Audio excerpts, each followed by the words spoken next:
Hello and welcome to the 48 Hours podcast. I'm your host for this episode, Richard Martin. On this very special episode, I'm going to be interviewing Lauren Porteous, who wrote and directed this year's grand winner, Under the Bridge. She also took home the awards for Best Director and Best Female Director on the night. Lauren's team is called Cool Story Bro, and although she's been in the competition for quite a bit longer, this is only their second year in the competition.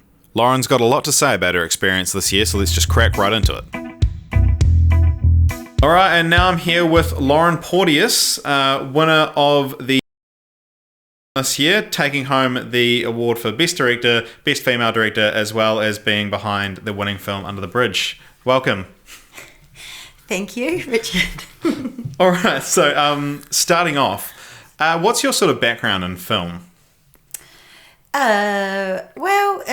It's relatively new, but I've been an actor for a while, and then I started writing my own material, and that actually came from attending a class that is here in Auckland taught by Michael Sasenti, and he ends up having like a master class where he's got other actors that come through, like Rosie Lang and Josh Thompson and Nick Sampson, and all of them started writing their own material, so I started doing that too.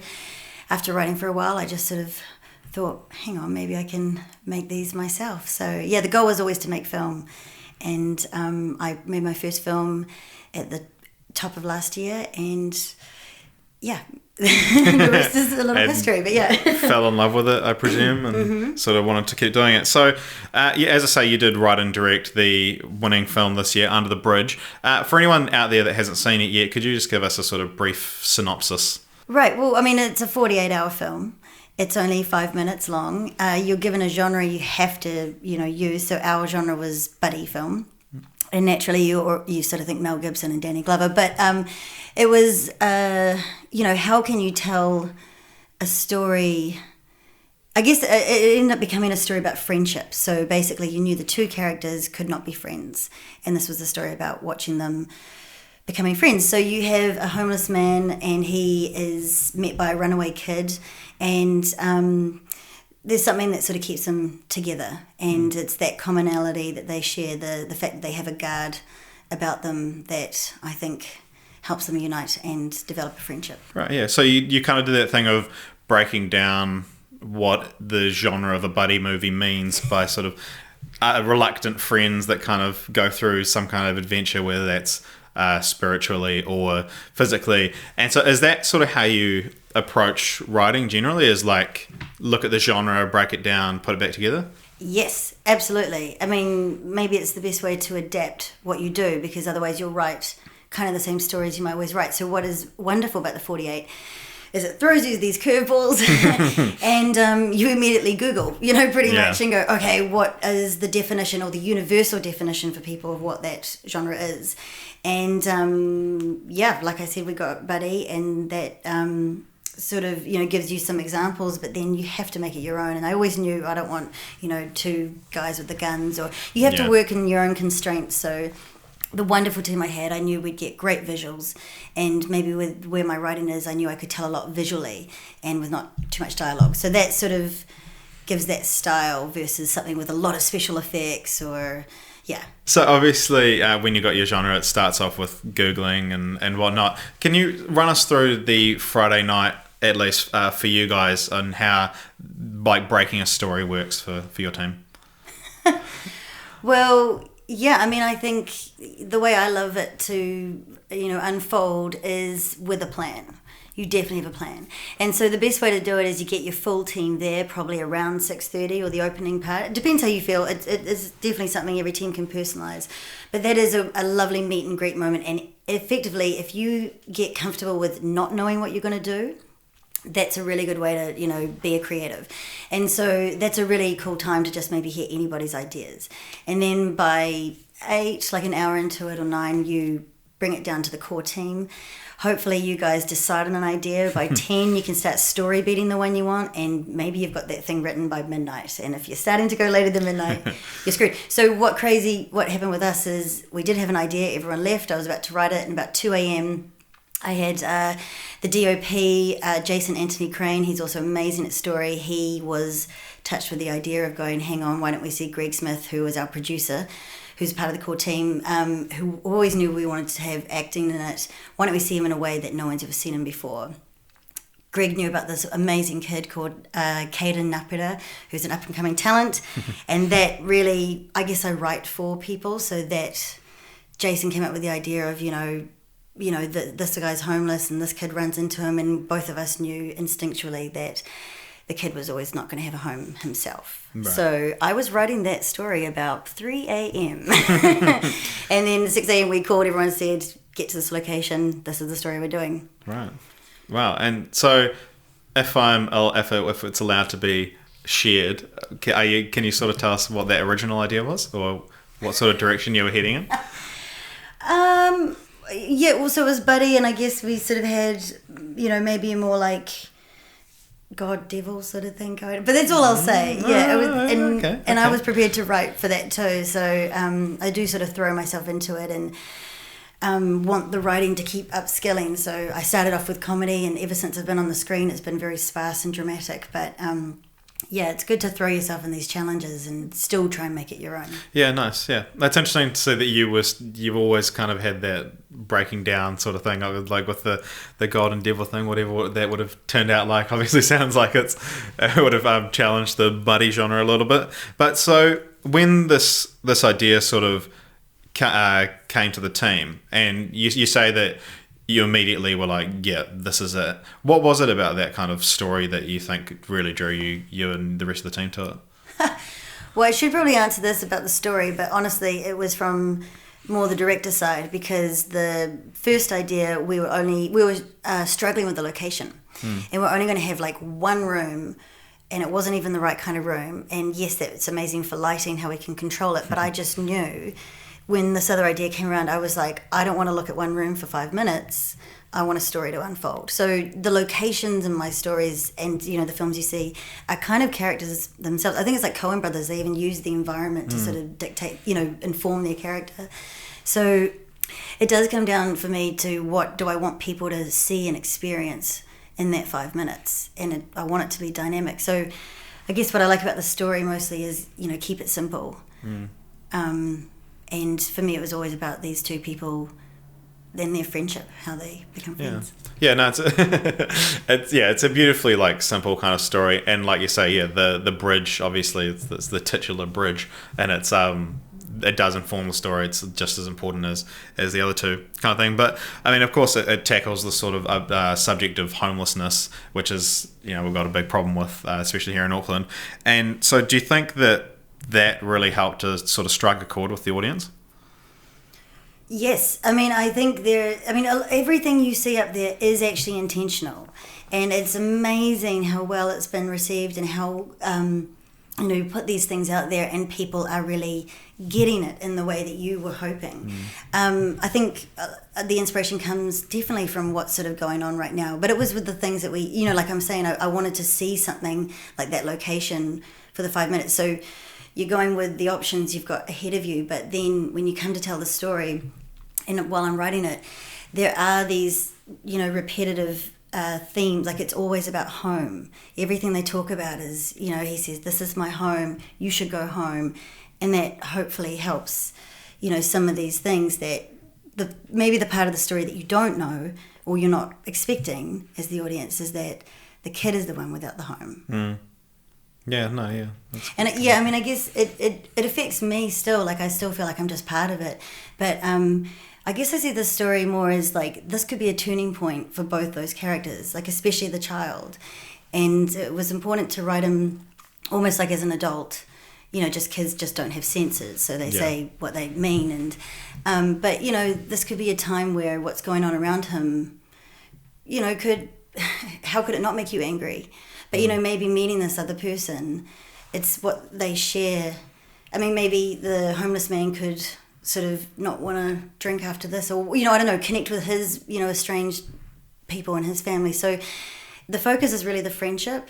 And then, the circumstance is definitely topical. And I think it's important to sort of not make this, like, I guess what I feel is everyone makes this sort of an us or them thing. Like, I would never do that. But I wanted to make the characters relatable, and that, maybe people don't choose to do that. These are just somehow your life can sort of unfold like this. Yeah, no, I mean, obviously, whatever you did, it's worked, and not in just your the accolades you've received and everything like that, but in terms of with an audience, it's definitely struck a chord because you guys were in quite an early heat, and you shot right to the top of the reviews database, and you pretty much stayed there throughout every single film. So, like, what was that like for you guys to sort of just see it still stay there and get all these sort of amazing reviews? Well, I mean, that part is out of your control, and it was just amazing. It was it's a wonderful feeling when someone sort of relays to you all the things you were going for, because I do actually believe anyone in the 48, if you're going to make your story and it's clear, you're probably going to be the top. And that's been my main thing to learn of late making the films, is like, it's great to have a great idea, but it really still has to be read across by the audience. And yeah, I mean, it was wonderful that it was just, I mean, one thing I guess I want to go for is I want to leave enough for you as the audience to think about too. And that's exactly how those reviews seem to come across, that people were still thinking about what it meant, or yeah, and I guess it is just touching a chord of what's going on in our country today. So was there like a moment for you when you realised, like, oh wow, we've actually made something pretty special, people seem to quite like this? Well, actually, you know, the moment for me was really special was when I was working with Caden, and it was it's very subtle. It's when he's throwing the rock by himself.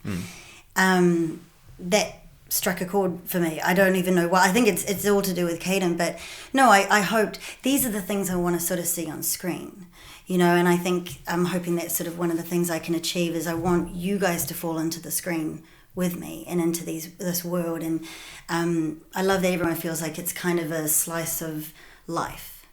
So yeah, that's amazing if that's what I'm striving for, and then people are feeling a sense of that. It makes you feel wonderful. Is there any like sort of really special pieces of feedback that have sort of meant something extra special to you that you can share? Well, everything everyone's saying on Facebook these days. I mean, even if they're saying, "Oh, it's just an amazing film," it feels, you know, wonderful, because often it's professional people saying that themselves, and you know, you want to feel like you can compete with the best. But it also seems to be like people. This is, I think, the place where the arts do have a place here, where it's sort of like you can be talking about what people aren't talking about nearly enough, and. Like I said, I don't think it should be an us and them sort of thing, like it's a problem that has nothing to do with you. Everyone's going to prosper if everyone has, you know, warm place to sleep. Yeah. So, gosh, if you can make content and, you know, sort of help, you know, I don't know, get people engaged and talking about things, then yeah, that's an amazing bonus. But definitely the first goal is to make a good film and challenge yourself and have a great time. Yeah, and hand something in time. Make a film in 48 hours. That's always obviously the goal. To die. But following on from that, are there any, I mean, maybe not close to death, but was there any sort of big challenges you faced this year? Oh, well, yeah, I mean, definitely writing right up till like 4 a.m. and then having to wake up in time. And I think, you know, when editing it, I was definitely seeing double. I mean, there's always more things you want to have on the day. Like, as a director, I definitely want more time for the edit. That's painful, handing something over. You know, you almost want to go away and think about it. And then, so those are the challenges. I mean, we really lucked out with someone like Caden because he was younger. I always knew I wasn't going to shoot too late, right. So that was a really smart idea. Everyone, you should work with young people. Kids and animals, you should always work with them. Yeah, no one ever says that, right? But I'm going for it, or at least Caden makes me a believer. But yeah, no challenges. This may have been one of those smoothest sort of 48s, because like a lot of people say, you know, commit to your story and have your plan, and we really did focus on that, and the team is so tight. The talent is amazing. Caden and Greg Smith is completely, you know, wonderful. You sort of can't tell because the kid's so great. But yeah, an amazing team. That's part of the key. All right, so yeah, we've kind of gone over this year's sort of experience for you, but talking about the competition as a whole and your past in it. So you've been in quite a few teams over the years, is that correct? Yes, quite a few. Mostly as an actor, though. Yeah. Yeah. So, you witness a lot of other people sort of get their act together, and then they might call you and say, "Can you be here?" And you go, "Yes, of course." And then I think 3 years ago, after writing for a bit, I, said, I want to write with another good friend of mine who's a female director, Rachel Nichols, and she did self-service in the grand final today, also, and that was amazing. And then the following year, I wanted to commit more. I'd already actually made my debut film, so I think the reason you get involved with the 48 is because it's like free school. Yeah. There's really no cost other than your health. Like I said, you'd barely sleep. But, you learn so much. And if you're really keen on being a filmmaker, then you should really learn by doing. And the more you can, sort of get your content out there, and the more you can be less precious about it and just realize it is about getting seen or making things that can be seen, the better. And the 48 is this amazing, broad, equalizing platform that is one of 3 events that filmmakers can get involved here in New Zealand. Yeah. There's only other Show Me Shorts, or there's New Zealand International Film Fest. Yeah. And that's it. And so the 48 is, I think it's just an amazing thing to take advantage of. Yeah. So it is up to you. I think do it to challenge yourself. Mostly. Yeah. And like they suggest, have a fun weekend, but I do find it could be brutal as well. But do it to challenge yourself for sure. You've written for different teams, you've acted in different teams, and now you're directing. Do you enjoy the roles for different things, or is there one you kind of enjoy more? Or Well, I think it's really good to be any of the roles, like even if you're costume. Just being involved. Yeah, because you actually learn so much about, what anyone sort of goes through, maybe how busy they are, or I don't know, if you do the writing, it helps you tell story as a director. If you do the acting, it helps you, be able to think a lot faster on your feet and approach people. If you're doing the directing, it makes you be able to come up with those options a lot faster as an actor. But do any and all roles, because you might even learn, okay, that's not what I want to do.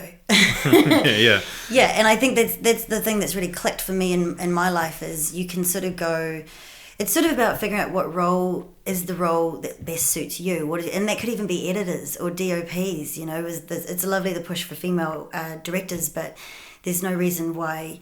There's quite a few roles that you could explore. It's just, I love the producer side of things, really, because you can sort of, maybe you're not creative, but you can be creative in how you can see putting that thing together. And so you said you directed something else before starting last year, is that right? Yeah, my debut film, short film called Motel, which, again, that was just about me sort of coming up with, like, okay, I think I can do this, so I wanted to make content that I knew was manageable. So it's like one location, it's 2 talent, the tiniest of teams. I only have a DOP, Jason Anthony Crane again, and Craig McIntosh as sound, who's also editor, just behind the camera. It's just the 3 of us. And sorry, the talent is Sheena Irving and Greg Smith. They're amazing. And just 5 of us staying at a motel, and we shoot this film. And it was really just meant to be a calling card for, contemporaries that hopefully I could meet and, generate maybe work for myself. But of course I've been submitting it to festivals, and it just landed in Show Me Shorts. So nice. And it had its world premiere. And then they, it got 4 nominations, and then it managed to win Best Screenplay, which... Oh, nice. It's kind of mind-blowing. So, I guess my incentive is you need the exposure to get the help for the next film, and then you're just over the moon if it's well received. Yeah. I mean, that's the thing, is like, and that's kind of my attitude to it, is like, do it, and worst case scenario, I've learned something. Best case scenario, someone else will enjoy it, kind of thing. All right, so what was it then that sort of started that move? Is directing something that you always aspired to do, or was it just come from a place of, oh yeah, I'll give it a go?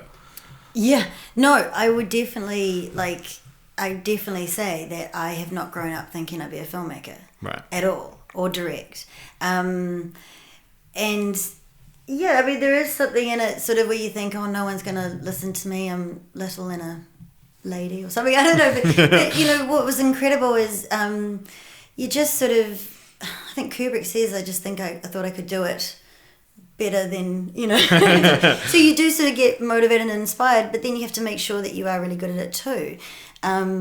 So I don't know, I think it's happened at the best time, you know, because I think a lot of the writing for a while and that being received well, and then, you know, being on set and when you're booking acting work and seeing how a set's run. I mean, I think it's just, I even like that this happened later in life, because a lot of my stories I want to tell is sort of gritty, and you know there's some loss to it, and it's you know maybe a bit broken, and I think if I was young and youthful I wouldn't have that angle. And so don't doubt, you know, going to school and always thinking you're going to be a filmmaker even for 5 years old. That's great, that person's got their narrative, but I'm quite stoked that this is what's come out of me later in life, and it was completely unexpected. and but I do feel like hopefully I'm just capitalizing on a lot of things that, you know, hopefully it's just sort of been the right time, right place. So the big sort of story that came out of this year is that you are, of course, the first female director to take home the top prize at the grand final. What does that mean to you? Oh man, I don't know. I mean, it's huge. It's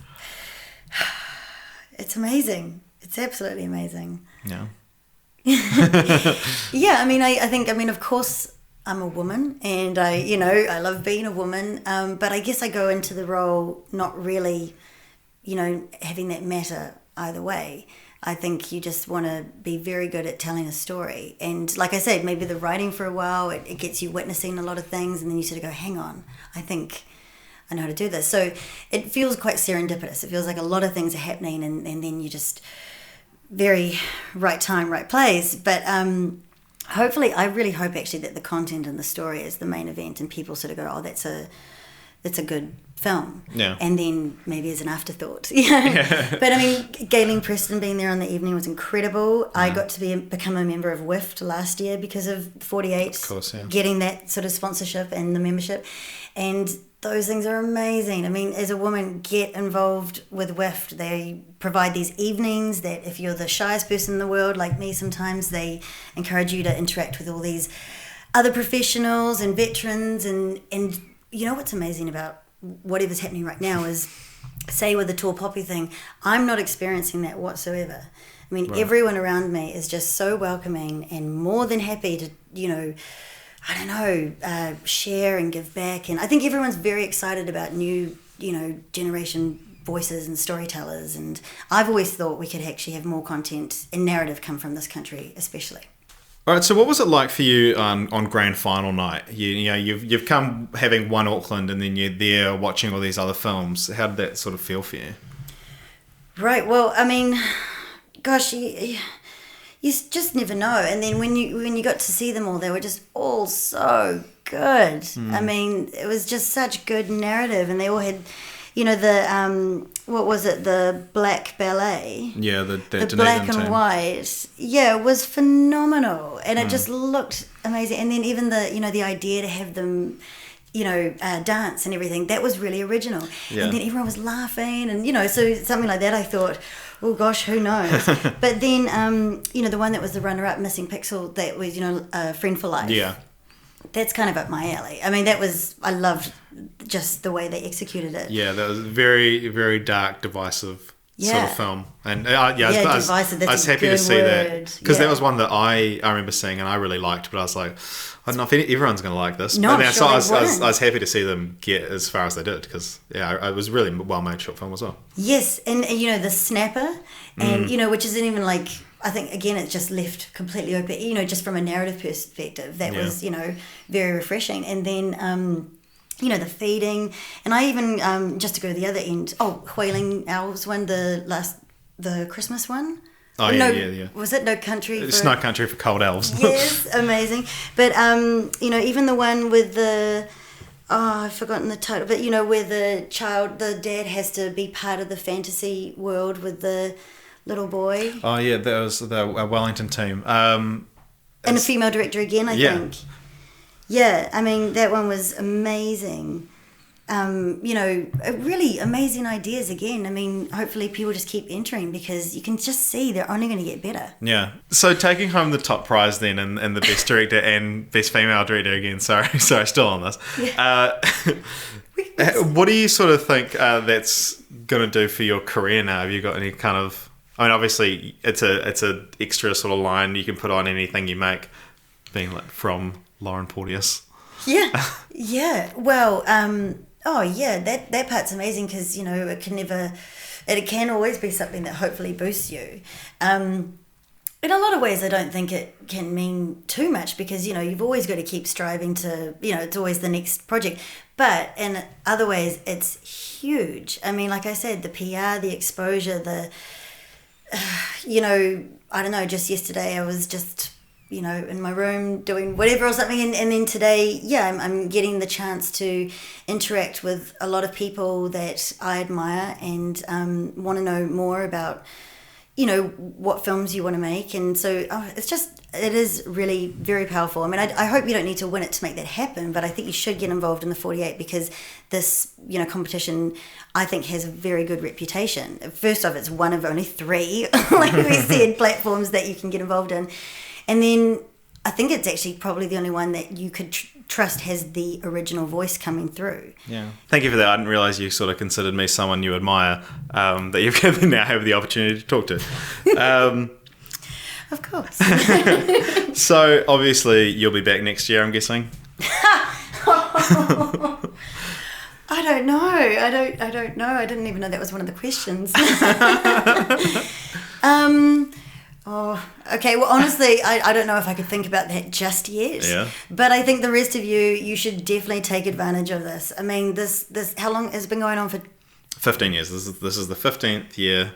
And 15 years. I mean, that's impressive. And they always just any festival gets better and better the longer it can run. So, yeah, everyone else should get involved because it is only about 3 days of your time. And look how amazing it can be if you manage to get out, at the top, it's amazing. Honestly, it's still very surreal and still very surprising. All right, well, then with ignoring next year, what is it that's kept you coming back until now? And then, we'll see how we go next year. It's friends, it's other people, it's people in the team. They sort of say we should enter, and you're like, I don't know. But yeah, no. Closer to the time, I'm sort of that thought goes through. You're like, why am I doing this? Why am I doing this? But I think it just became very conscious for me that you do this because, like I said, the free school thing. Yeah. You will learn something out of this experience, even if you don't get it in. But make sure you get it in. You will learn something. But the other reason is, do it to challenge yourself. The challenge is just for yourself. You can improve. You can always get better. Get a good team and show yourselves off to the rest of New Zealand. So I guess that kind of leads into what advice would you have for someone looking to do this for the first time? I actually do think it depends how you absorb information, but watch the previous 48-hour films. Watch the winning ones if you want, just to see which one maybe got the majority sort of interest. But watch some of the different genres that they present, because they actually keep changing those up, and that's a little bit freaky every year. But make sure check out what horrors have done well, or there's some really bizarre genres they end up coming up with, like puppets or something was one. And you don't want to be thinking about that at 7:00, like, oh, what kind of genre was that? So again, it's probably only 5 minutes or 7 minutes. You could do that for about half an hour. To me, I'm quite a good not mirror, but I absorb information. I love using my influences, so that's a really fun way for me to gain information, is just watch these people's films prior. But the other great piece of advice is get a team. Get a great team. Yeah. And you don't even have to have done anything in film before as well, which is the great thing of it, is that I know that's how I started, it's how a lot of teams started, is just like, you're thinking about it, just do it. No one needs to be good at what they're supposed to be doing, but as long as you can put something together, why not go for it? Yeah, and work to your strengths. I mean, if you've got someone that is awesome at special effects, then maybe you can use that in your film. If you've got your friends that are comedians, then make it a comedy, put your best foot forward. Nice, yeah. No, some good advice. And so we'll just finish on what's next for you. I mean, we'll leave next year up in the air for now, but what other sort of work have you got on your plate? Anything exciting? Well, I am already kind of in post with another short film that Cool Story Bro film is helping me make with my setup Detour Picture House. But that film is a psychological thriller, and it's called Heart to Heart. So that one should be scary. And yeah, I guess hope to sort of have that submitted to festivals early next year. But beyond that, everyone tells me feature. So I've got to keep my head screwed, on straight and just keep working hard and keep hoping to get better and better at this. Yeah, well, I mean, I'm sure, like myself included, there's definitely going to be a lot of people watching to see what you do next. And also Cool Story Bro is kind of one of those rare teams that does actually exist outside of 48 Hours, yeah? Yes. Yeah, and so if people want to sort of keep an eye on what you guys are up to, is there any sort of ways they can follow you guys? Well, I think they're actually going to launch their website soon, but Facebook. Even if you can, that's an amazing tool for all of us creatives too. It's kind of affordable and you can get your message out there and, word by mouth. I think all of us want to support each other. So, just try and keep up with that because, I mean, it's good to do this independent content. Like, we want to get a name for ourselves, but you also, want to grow and have the right people behind you as well in the future. So, yeah, they're a great team. Well, thank you very much for joining us, and thank you. I hope to see you in the competition next year. But we'll see how we get on. Yeah, thank you very much for talking. Oh, thank you. Thank you very much for listening. We hope you've enjoyed the 48 Hours podcast this year. It'll be returning next year leading up to the competition. The competition in 2018 is going to be held on the weekend of the 11th to 13th of May. So mark that in your calendars. Do whatever you need to do. Book flights, take time off work, but we hope to see you there next year.